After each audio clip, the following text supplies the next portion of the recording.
Alright, making word bubbles. First off, you want to make some lines. And I'm going to make just a really large word bubble to make this super clear. Basically, you're emulating something kind of like lined paper, except instead of writing directly on the line, you're leaving a bit of space right here.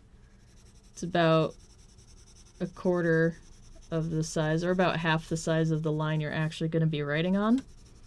So what I'm shading in here is that's literally just the spacing between the words. And, you know, roughly, they're all roughly about the same size.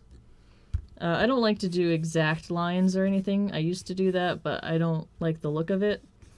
So then what you do is you're going to rough in your dialogue. And you want to write in all capital letters, because that's typically what comics do. And this would be the point where you spell check, make sure you've done everything correctly. And then from there, you're going to just want to make a bubble around it. So since I didn't use the bottom line, this bottom line actually works perfectly for a bubble. So you do top line, bottom line, curve it around a little bit. There's different kinds of word bubbles, but this is the most basic, so we'll keep it basic. And then, of course, you add your little tail wherever it's going to go. And that's basically how you pencil in a word bubble. And then you just ink it in. I use technical pens or Sharpie, depending on what I'm doing. So I'm going to use a technical pen to do the lettering.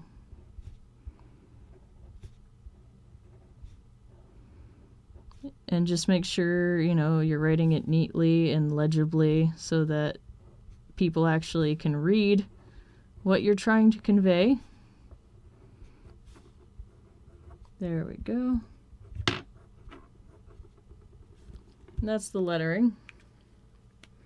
And then for the actual bubble itself, I think I'll use a Sharpie marker just because the bubble is so large. So, same concept.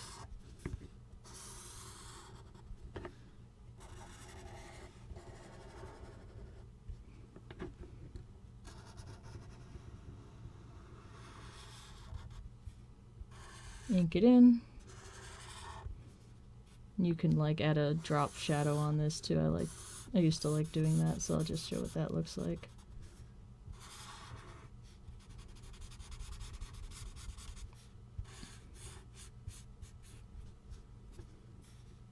But that's a basic word bubble, and then from there, you know, you just erase all the pencil lines and everyone thinks you're magical and can write in the correct order.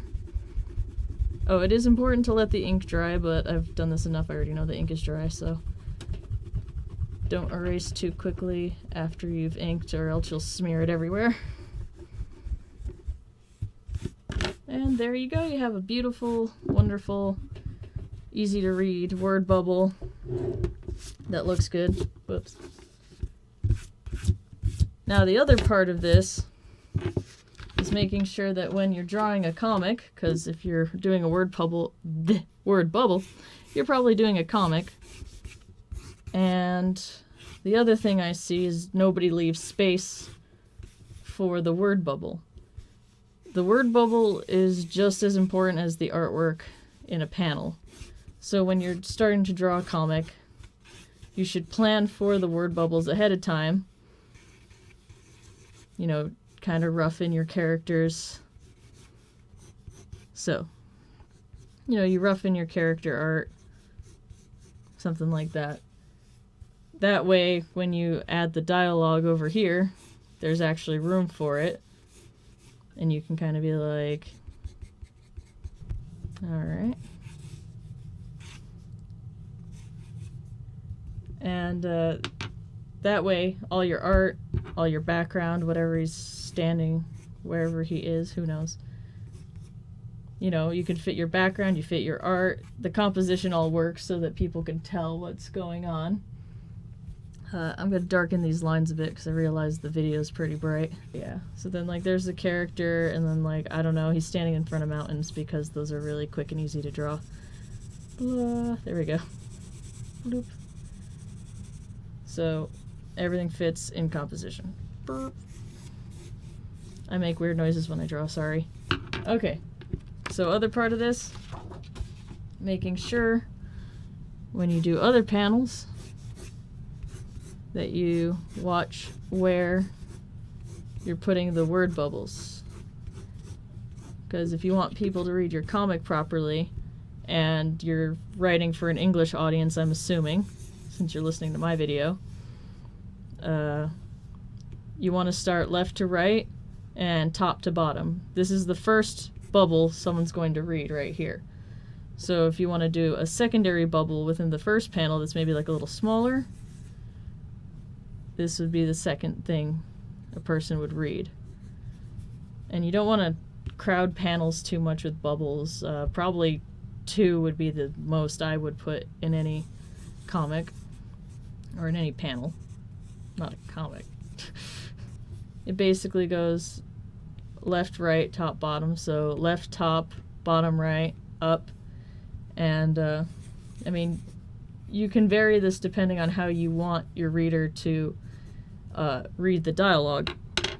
But if you have this set up, their eye is going to go from here down, up, and over, because people are going to read the words. And so you can actually have your art follow that. If you want their eyes to go to a particular spot on a character.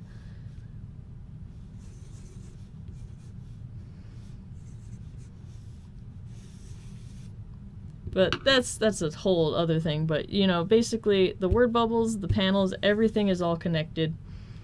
And it's important that you set it up that way before you start inking and doing all your details and, you know, so people can read it properly.